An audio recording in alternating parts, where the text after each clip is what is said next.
हरे कृष्ण। पूर्णिमा तिथि एक ऐसा दिव्य अवसर जब आकाश में पूर्ण चंद्रमा अपनी संपूर्ण आभा से हमें आलोकित करता है और हमारे हृदय को भक्ति के प्रकाश से भर देता है। पूर्णिमा का दिन मात्र एक खगोलीय घटना नहीं, अपितु एक ऐसा आध्यात्मिक महोत्सव है जो हमारे जीवन में नवीन ऊर्जा, शांति और आध्यात्मिक चेतना का संचार करता है। और पौष मास के विशेष समय में आने वाली पूर्णिमा अत्यंत महत्वपूर्ण है, क्योंकि ये सूर्य देव और चंद्र देव दोनों की कृपा का संगम है। पौष मास में सूर्य देव अपनी प्रखरता के साथ हमें न केवल ऊर्जा अपितु आध्यात्मिक उन्नति का संदेश प्रदान करते हैं। इस विशेष पौष मास में सूर्य देव की पूजा आराधना की जाती है और पौष मास की पूर्णिमा के दिन चंद्रमा की शीतलता हमारे हृदय में करुणा, प्रेम और भक्ति के भाव को भर देती है। इस पवित्र पौष मास की पूर्णिमा तिथि पर गंगा, यमुना और सरस्वती के संगम तीर्थ प्रयागराज में स्नान और भगवान विष्णु तथा सूर्य देव की उपासना करने से हमारी आत्मा पवित्र होती है, सभी पाप नष्ट हो जाते हैं और आध्यात्मिक मोक्ष की प्राप्ति होती है। यही कारण है कि श्रद्धालु इस दिन गंगा सागर मेले में प्रयागराज के कुंभ मेले जैसे आयोजनों में स्नान करने के लिए हजारों मील की यात्रा तय करते हैं। और ऐसी ही पौष मास की विशेष पूर्णिमा बस कुछ ही दिनों में आने वाली है। तो चलिए आज के इस वीडियो में हम देखते हैं कि इस बार पौष मास की पूर्णिमा कब आ रही है। इस दिन स्नान, दान, जप और तप करने के शुभ समय और मुहूर्त कौन कौन से हैं। तो चलिए आज का वीडियो आरंभ करते हैं। इस बार पौष पूर्णिमा तिथि का आरंभ हो रहा है 13 जनवरी 2025 सोमवार के दिन प्रातःकाल 5:03 पर और तिथि का समापन होगा 14 जनवरी 2025 मंगलवार को 3:56 पर। इसलिए पौष मास की पूर्णिमा तिथि इस बार हम मना रहे हैं 13 जनवरी 2025 सोमवार के दिन। पौष पूर्णिमा के दिन प्रातः स्नान के लिए ब्रह्म मुहूर्त का समय रहेगा सुबह 5:27 से लेकर 6:21 तक और सूर्योदय होगा 6:48 पर। पूर्णिमा के दिन चंद्र अपनी पूर्ण कला से उदय होते हैं, जिसके दर्शन करने मात्र से जीवन में सकारात्मकता का उदय होता है। और पौष पूर्णिमा के दिन चंद्रोदय होगा 5:04 पर। इस दिन अभिजीत मुहूर्त लगेगा दोपहर 12:09 से लेकर 12:51 तक।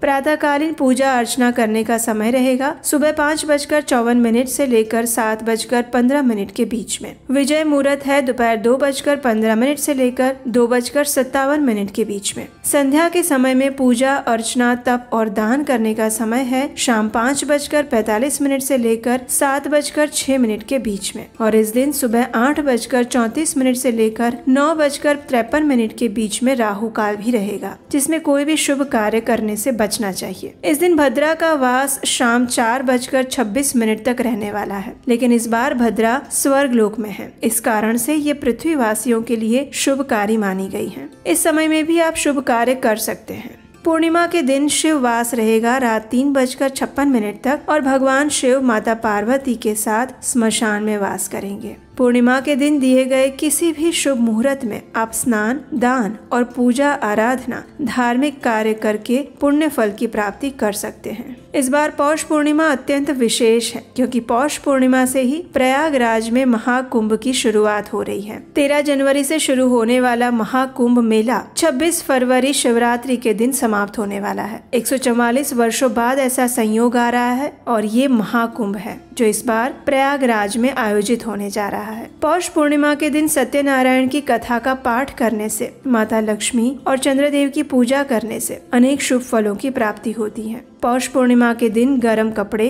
तिल, गुड़, चावल, अन्न आदि का दान करना चाहिए। इस दिन चंद्रदेव से जुड़ी वस्तुएं यानी सफेद चीजों का दान करने से कुंडली में चंद्रमा की स्थिति मजबूत होती है, ऐसा हमारे ज्योतिष शास्त्र का मानना है। पौष पूर्णिमा के अवसर पर वाराणसी स्थित दशाश्वमेध घाट और प्रयाग स्थित त्रिवेणी संगम में पवित्र डुबकी लगाना अत्यंत शुभ और महत्वपूर्ण माना गया है। ऐसा कहा जाता है कि पौष पूर्णिमा के दिन इस पवित्र स्नान करने से मनुष्य को जीवन मृत्यु के अनवरत चक्र से मुक्ति मिल जाती है। पौष पूर्णिमा के दिन ब्रह्म मुहूर्त में उठकर भगवान श्री कृष्ण की पूजा करनी चाहिए। श्रद्धा पूर्वक ब्रह्म मुहूर्त में उठकर भगवान की पूजा अर्चना करने से, मंगल आरती करने से और उनके पवित्र नामों का जप करने से आध्यात्मिक मोक्ष की प्राप्ति होती है। इस दिन भगवान श्री कृष्ण को दूध और विभिन्न फलों का भोग लगाना चाहिए। इस प्रकार श्रद्धा पूर्वक भगवान की सेवा पूजा करने से हर मनोकामना पूर्ण होती है। और इसीलिए इस बार पौष पूर्णिमा सोमवार के दिन आ रही है, इसलिए इस दिन प्रातः काल ब्रह्म मुहूर्त में उठकर भगवान शिव का जल अभिषेक भी करना चाहिए। भगवान शिव को केले का भोग लगाने से अक्षय पुण्य प्राप्त होता है। इस दिन भगवत गीता और भगवान श्री हरि की कथा का पठन और श्रवण अवश्य करना चाहिए।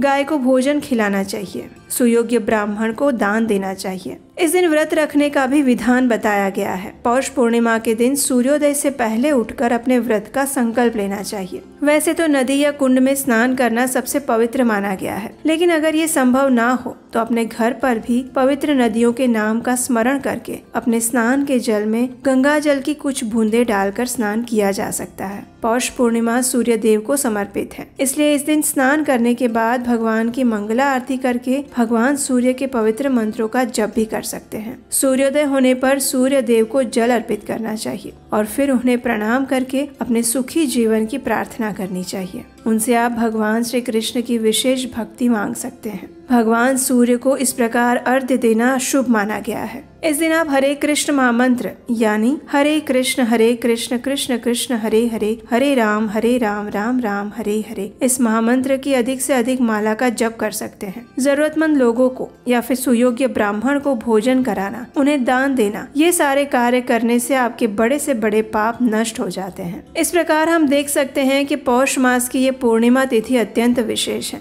इसलिए इस दिन उपवास, दान और पूजा पाठ करने से जीवन में सकारात्मकता और शुभ फल की प्राप्ति होती है। तो ये थी आने वाली पौष पूर्णिमा के विषय में संपूर्ण जानकारी, उसकी तिथि और सारे शुभ मुहूर्त। हमें आशा है कि ये जानकारी आपको अच्छी लगी होगी। अगर आप इस पौष पूर्णिमा की कथा भी सुनना चाहते हैं तो हमें नीचे कमेंट बॉक्स में लिख कर बताइए। अगर आपकी इच्छा हुई तो पौष पूर्णिमा के पवित्र दिवस पर हम इसकी विशेष कथा भी लेकर आएंगे। पौष पूर्णिमा से जुड़ी हुई इस विशेष जानकारी को अधिक से अधिक लोगों तक पहुंचाइए। इस वीडियो को शेयर कीजिए और लाइक कीजिए। तो चलिए आने वाली पौष पूर्णिमा के दिन भगवान श्री हरि और माता लक्ष्मी की पूजा आराधना करके उनकी शुद्ध भक्ति प्राप्त करने का प्रयास करते हैं। हरे कृष्णा।